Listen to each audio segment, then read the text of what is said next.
So, please help me welcome Ali Abdullah, the CEO and founder of ClaimIt. That's what we call like super lame applause.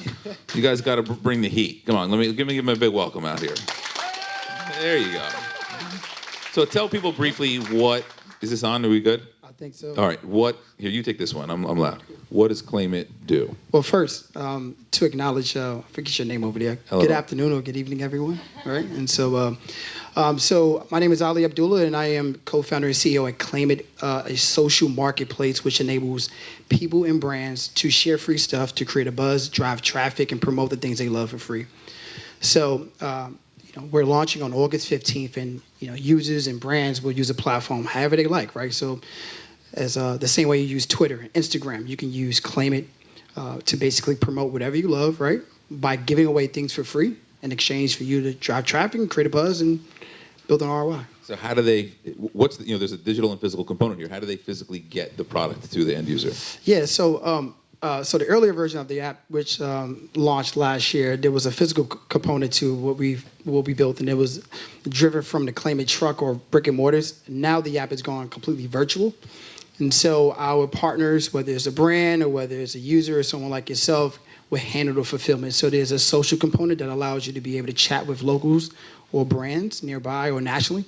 Or national brands will specify that here's a promo code. You can use this online, in store, or on our third-party apps. And so you can also redeem it online, as I just mentioned as well. So that means that if I'm Foot Locker, I don't know if they're a client or not, so I don't mean to be sharing details, but if I am Foot Locker and they're a client and they wanted to give away some merchandise, they would drive traffic to the store. Yeah, is that right? Want to. Yep. And this is basically a lead gen model for them to actually then acquire customers. Is that right? Absolutely. Yeah. So they'll use our platform. So you just simply download the app, right? And they'll use our self-service tools to be able to, within seconds, to snap a picture of whatever they want to offer on our platform, or upload an image, add the offer details, the description, and that offer goes live instantly. And so millions of people around the world can see it. It doesn't cost Foot Locker a thing. And they're able to obviously promote their brand for free, acquire new customers by just simply giving away something for free in the form of a marketing currency, which is a promotional code. And so what was the inspiration for this idea? So I got it. So what the light bulb went off back in 2008 when I was basically evicted from my home, and so I went around to my teachers, my mentors, and we spoke about this earlier. So it seems like sort of a catch here, but I went around to my mentors, and at the time, sort of Living Social, which was called Hungry Machine or Munchie, and Groupon was growing very fast. And so there was an opportunity for me to build something new. And I wrote a thesis back in school called The Power of Free. And the thesis back in MIT just really spoke about, how free is really the driving factor and the most preferred way for brands to acquire customers, right? And so I heard, a number of the brands you mentioned as sponsors, even people in the crowd discuss, how, tonight you can get something for free, which is a way to get people in stores. And so that model has been written in stone. So I guess this is the AD era, right? And so we wanted to create a platform where people can essentially do that for free, right? And it doesn't cut into their costs. They can gain new followers, new customers, create a buzz, and et cetera. But you skipped the important part. There was a personal element to this for you, right? Like, where were you getting free merchandise? Yeah. How were you selling it? And how did you think maybe there's a real business here? Yeah, I'm jumping all over that question. That's all right. Because, that's my job, is to keep you on track. So during a period of time when I had nothing, and basically I was couch surfing from my friend's home, and also that was during the time I was expecting a birth to now my 8-year-old, who's turning 8 on Monday. I was previously working at the Department of Education as a web applications engineer, and the program was called the PSAL, the Public Schools Athletic League, and it's basically the NCAA of public schools in New York City. And so I was the only engineer there, and I worked with brands like Nike, Foot Locker, right, Red Bull, and a number of other brands, and they would send us stuff. And so although I resigned from the position on January 31st, 2008, the free stuff they would send me to my friend's home or wherever they would send it to. I would just send an email, and I would get the free stuff, and I would sell it. So that was a way to keep money in my pocket. And so that's when I knew, well, everyone loves free stuff. And that thesis started just really coming back into play 3 years later. And that's when I started building out the first iteration of ClaimIt, which I completed on January 1st, 2009, New Year's Day. And I shared it with, my teachers, who I call my mentors. I keep mentioning that. And then I kept it a secret, got back on my feet, ended up working for the Clinton Foundation. Then fast forward, I ended up working at Google as a senior software developer. And then, I got together with my co-founders. We left our jobs because we have a couple of investors that said they wanted to invest some money. And so I did it all over again and just basically took the risk to build a product. So there was a point there that, you had a stable job, Yeah. right? Things got a little underwater for a bit, right? Yep. And then you took a job at the Clinton Foundation, Yep. right? Yep. I think a lot of people, entrepreneurship is about risk taking. Yeah. I think a lot of people might have looked at that as, you know what, Clinton Foundation, respectable brand, probably Yeah. could grow a career here, maybe into something else. I know you took a job eventually also at Google. Yep. Additionally, a respectable, well, Clinton Foundation, I guess, arguably a respectable brand, but Right. Google certainly a respectable brand, right? Absolutely, yeah, absolutely. Maybe there's some political charge there, but regardless, Not for you me. could have a career at either of those places. Yeah, absolutely. But you decided I'm going to go all in, and having been couch surfing at one point because you got evicted from your home, you still said I'm still going to give this entrepreneurship stuff a try. And so I'm curious, what was the drive? What motivated you to do that, and what gave you the courage to take that kind of risk? Yeah, I think for me, it's like, I always acknowledge my teachers, which are sort of my, the people who coach me each and every day, right, on my development of not only running the company, but, being a good teammate, also a good team leader to, our team, our staff. But, for me, it was always about like just building something new and building something that could potentially make myself and my investors a lot of money, including the staff, right? And so that was always really the driving point for me. When I learned programming, 16, my junior year in high school in Harlem, the thing our teacher did a good job with explaining was we want to build the next Facebook, right? And so I went to school. I went to 3 schools, and the first school I went to was on August 17th. It was 2 days before Google's IPO, which is August 19th of 2004. I think they went public for like $83 or so. And I saw the amount of money that Sergey and all these guys were making, and I'm like, fuck, my teacher were right. And so I figured that, like, and then my mentors would say, hey, like, Ali, you can get a job. You're pretty smart. But if you want to achieve real wealth, you want to build something. And so that's what always motivated me, not not these great positions I had or these great jobs, these relationships. It's more about maybe building something one day that can actually change the world. And we felt that what we're building could be that one day, not because we have like credible investors involved, but also like you see this opportunity that's in the plain sight. And it just makes a lot of sense of what we're doing. How much does that drive you? Like, what makes you feel good about being involved in ClaimIt? So I think what I share with my daughter, I think sort of the intersection between desire and need. And so the desire that everyone loves something free, everyone loves a reward, everyone loves a gift or an offer, something that's compelling. And a need that yourself, myself, anyone in this audience who's a brand, who's a business owner, who's an entrepreneur, has a need to acquire, who wants traffic, acquire new customers, gain followers. And so that intersection between desire and need was something where it keeps me motivated every night. And I think that when you look at our platform, it really serves a purpose where anyone can use it. You have, credible media companies, which is considering our platform the new form of content, right? Because everyone has something they want to offer. So you can simply snap a picture of something that's gently used, whether it's something, whether it's something you have in your house, excess inventory, something new, a way to promote yourself.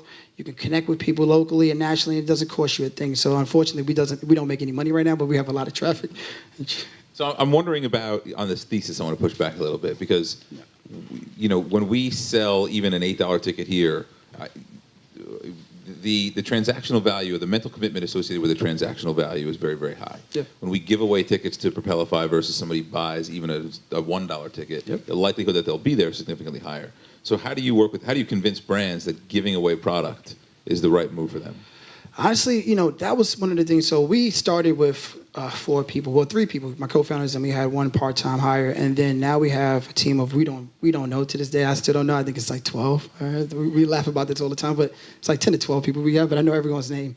But one thing that we've noticed is that like we don't. Now that the platform is in the hands of the actual user or the brand, we don't need to sell them, right? And so like perfect example was we were in a car earlier with Wellsheet, and Wellsheet is more of a SaaS platform, and I'm shouting you out on purpose, by the way, Greg. So they're a SaaS platform, but they didn't know that there was an opportunity to work with ClaimIt, right? But their goal is perhaps if they pivot or roll out a new feature is to really get people excited about their service. They can offer the service on our platform for free and give it to the user for free so they can actually try it out. And it just made perfect sense. And so, well, let's just talk about that use case, right? Because people now are familiar with both of these services. Yeah. What's the likelihood that they would find hospital administrators, who I'm assuming are their target buyers, through ClaimIt? Yeah, that's why I said feature. Right? That's why I said feature. Okay, so even physicians, right? Yeah. So you're thinking that if he launches a new feature, he could tease it out to doctors just to get them excited about it. Exactly. Right? Yeah.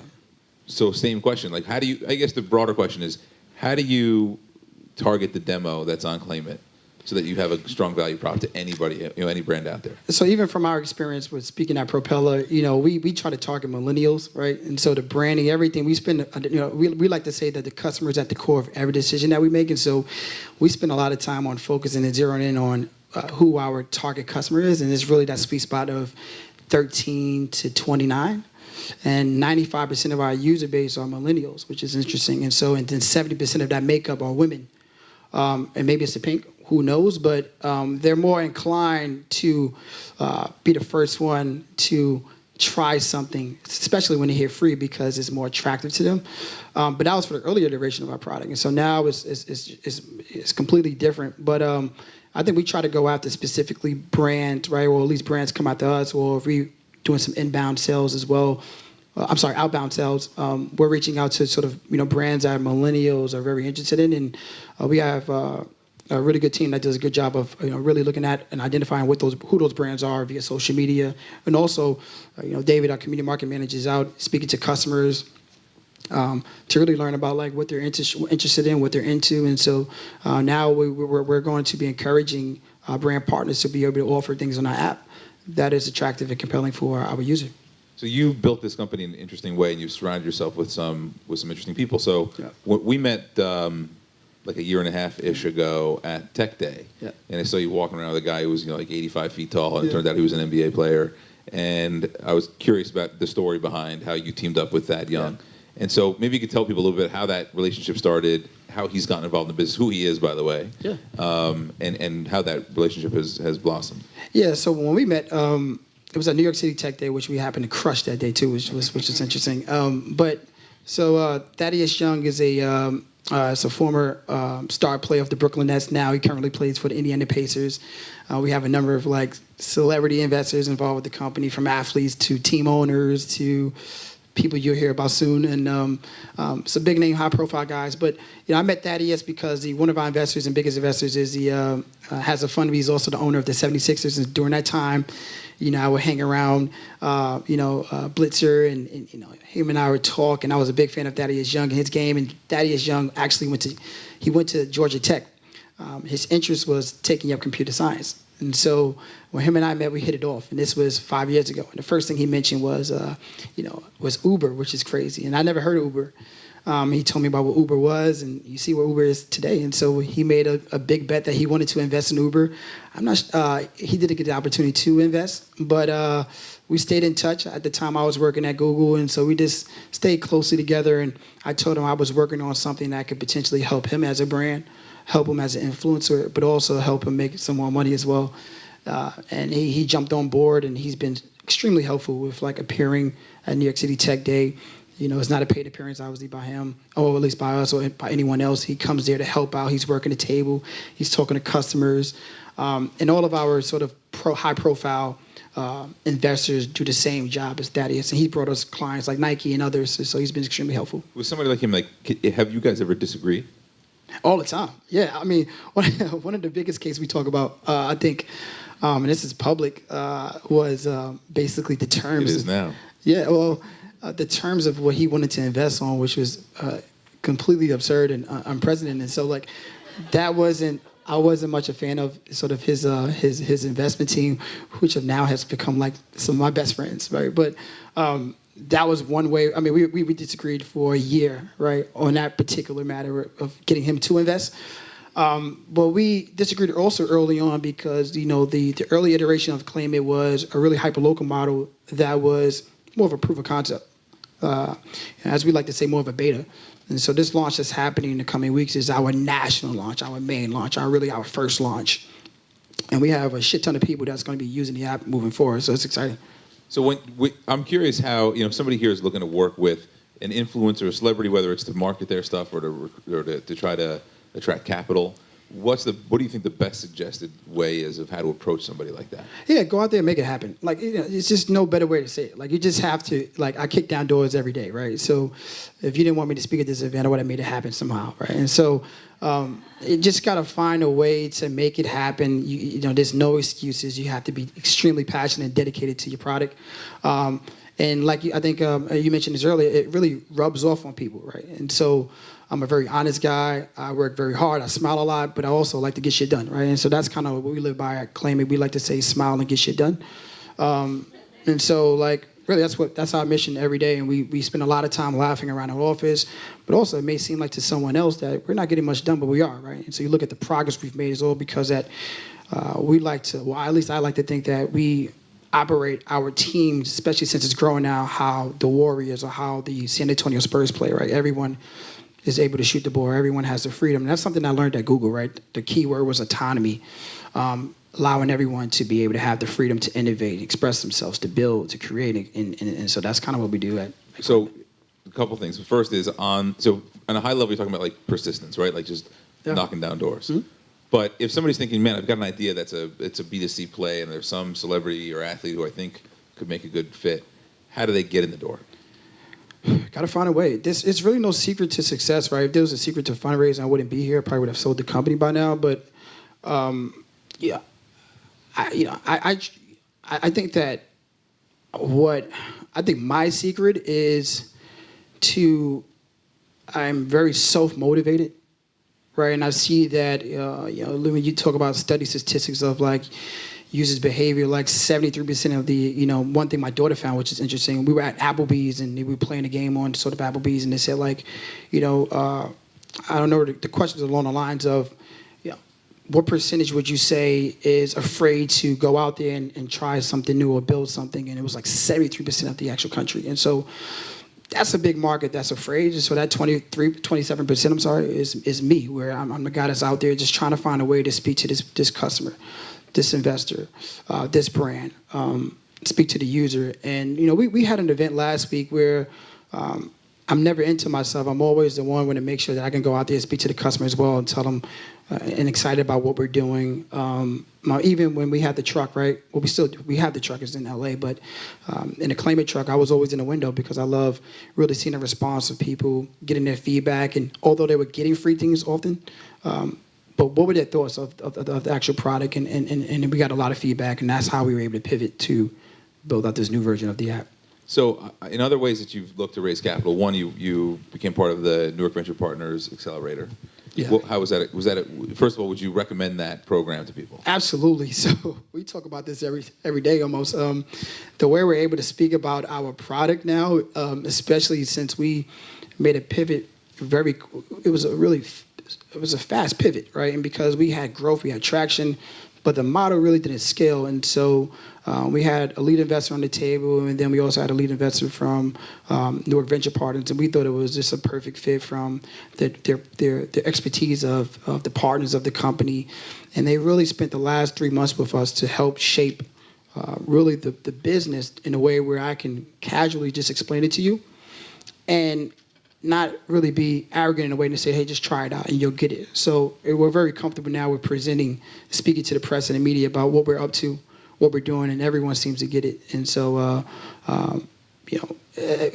it's just they were been extremely helpful. Did you look at other accelerators before you got involved with them? No, I've never been a part of an accelerator. I actually did a pretty bad job. I never really participated in any of the programs that were happening at the accelerator. I was always just into what we had going on. But there's a lot of people like that who are kind of heads down, just doing their thing, and then they, when you put your head up, you realize there's a million meetups and accelerators. There's no, the classroom was right there. I just chose not to go. Or that. I was trying to throw you a bone there, but my point is, like, do you think that's, is it a valuable use of your time? Is it a good use of the resources? Oh, absolutely. And also, like, if you're not in like YC or Techstars, yeah. There's I think hundreds, maybe even a couple of thousand now accelerators if you include the corporate model. is it worth going with the others, which MVP, which I hugely respect, is one of? Well, there was a lot of touch points with MVP, right, which made us very comfortable with. One, be on the record that a lot of our investors reach out to me personally and say, hey, you should probably go with these guys because, like, we've had some history here. So that obviously was a good selling point, and you don't want to piss off investors, right?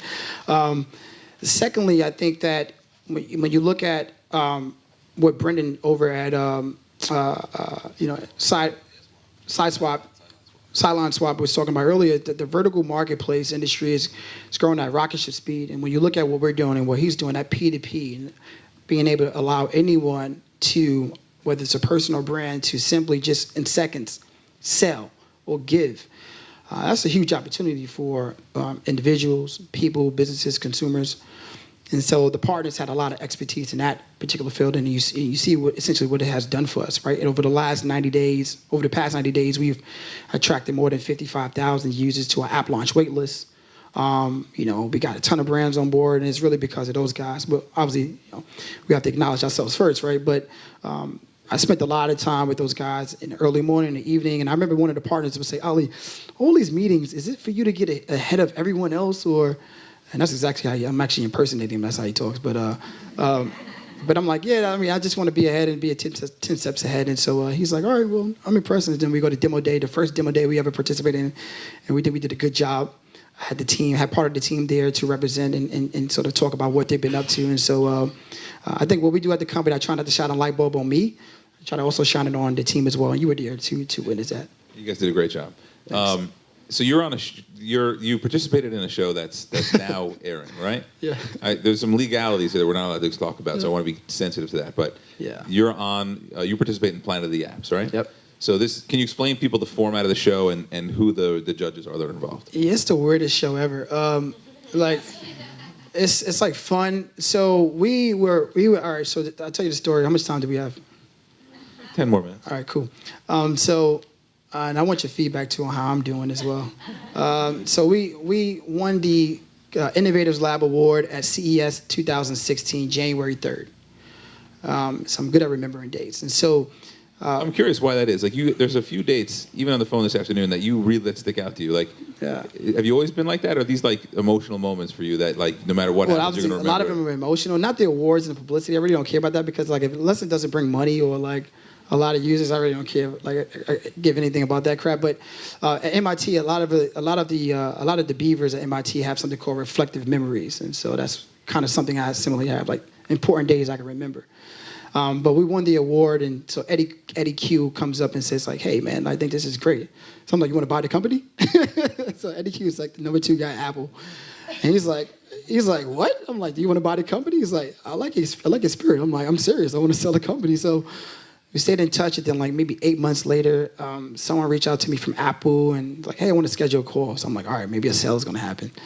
So I'm pitching them on the phone the entire time about like what we're up to, and they're like, "Man, we don't want to hear about that. We want to talk about this this opportunity, this content, piece that we're building." And so when they told me it was like sort of a reality show that focuses on companies that we feel could be the next big thing, that's when I got excited.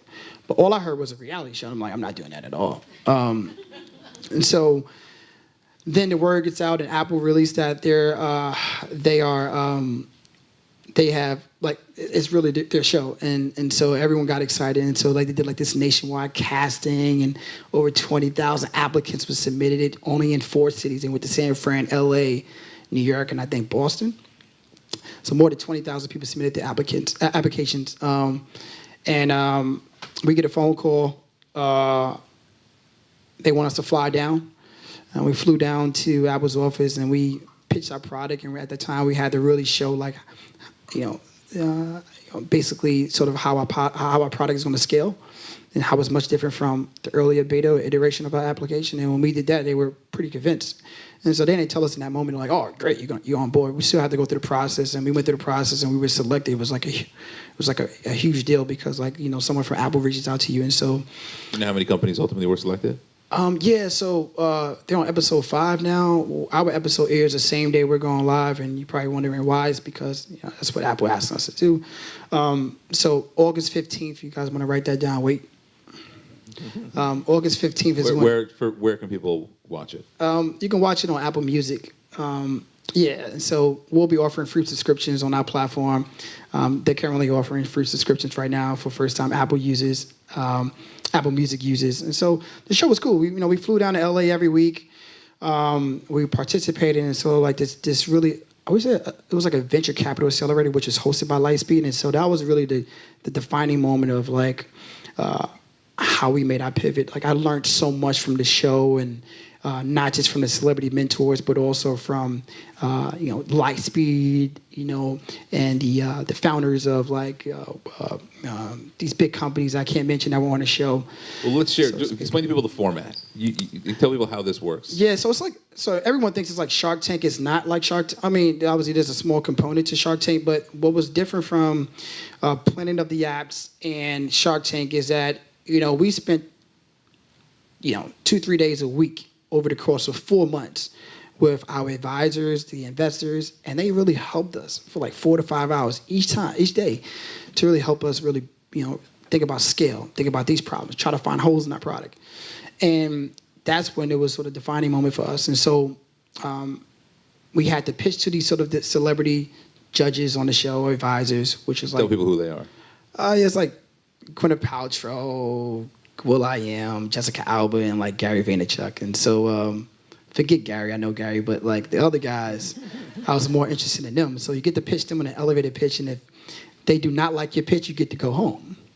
So you get to go home, or you have to go home? Well, you have to go home, sorry. And so you're literally on the escalator. So you guys have watched the show, so you're on the escalator, which is the size of like a New York City subway escalator. So you have 60 seconds to do your pitch, which is like the craziest shit in the world. So you pitch, and you get to the bottom, and then the floor lights up and it'll let you know who's interested. And so I can't share who was interested, but then after that, you just go through like 12 weeks of like just development and counseling and support. And that's what it was just like awesome. Plus, like taking a trip out there to LA every week was great as well.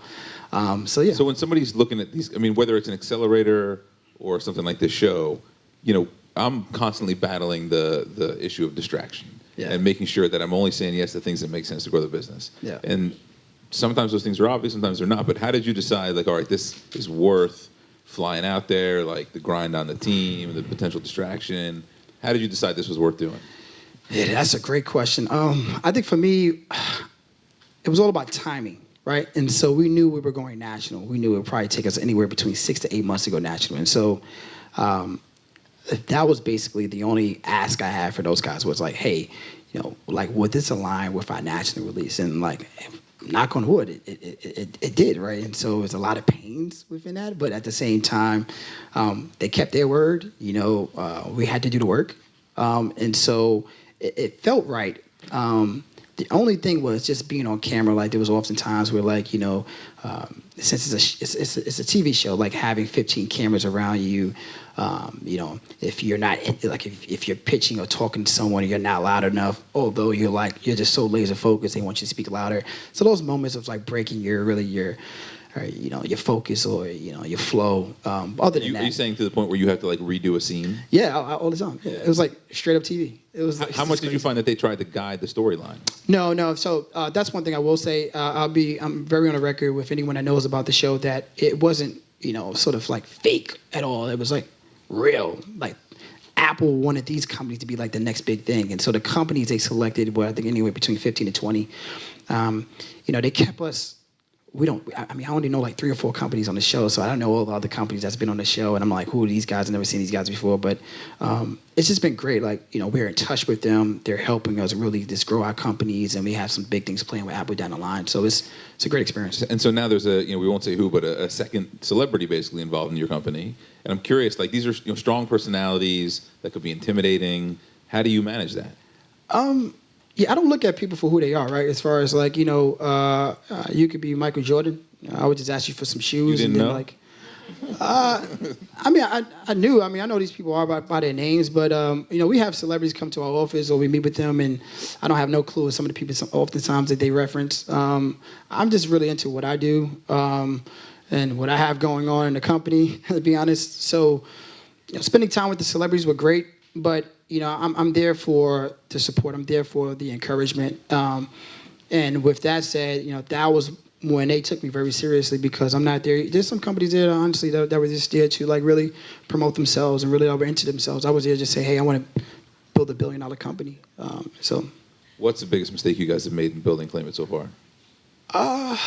I would say really, I'm on the record with this with the team. I would say the first iteration of the app, although we had got a lot of traction and a lot of sort of publicity around the first iteration of the app, I would have just saved that, right? Because like what we're building today, I mean, there's a lot of new features that are much different from what conceptually I thought about the product years ago and then how it evolved.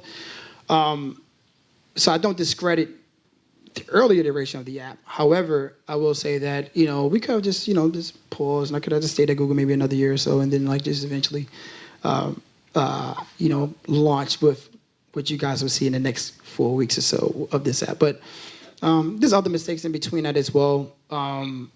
Making the wrong decisions of hiring, all these different things that goes along with building a startup.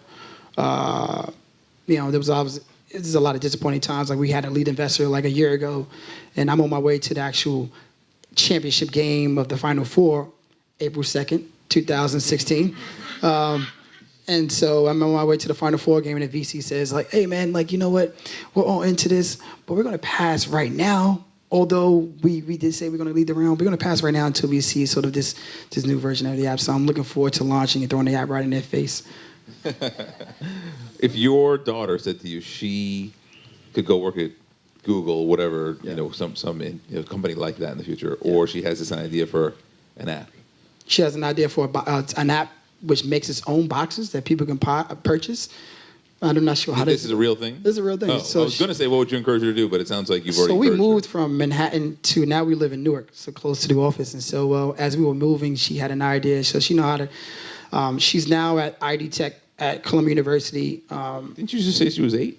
Yeah, she started summer camp this past Monday. So she's studying Python and also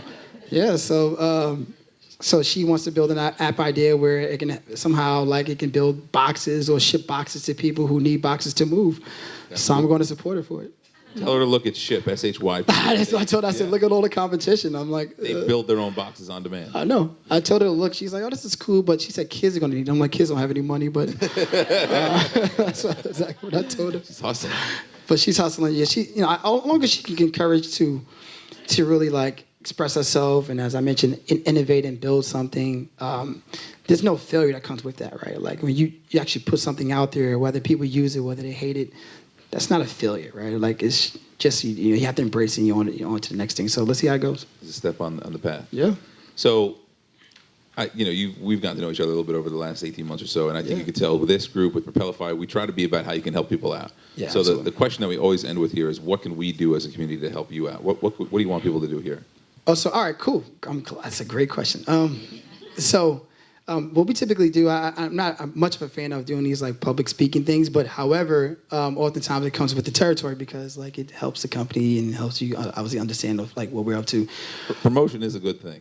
Yeah, but now I have a team, so now they're doing a promotion, which is great. They're speaking at conferences in San Francisco and St. Louis, so that's great. I get to stay behind the scenes, but what we typically like to do is, we like to really allow you guys to sort of, to try out our application. And so everywhere we go, we typically have free stuff. And so Happy Socks sends socks for everyone in the audience. And so you simply just download the ClaimIt app, either for iPhone and Android.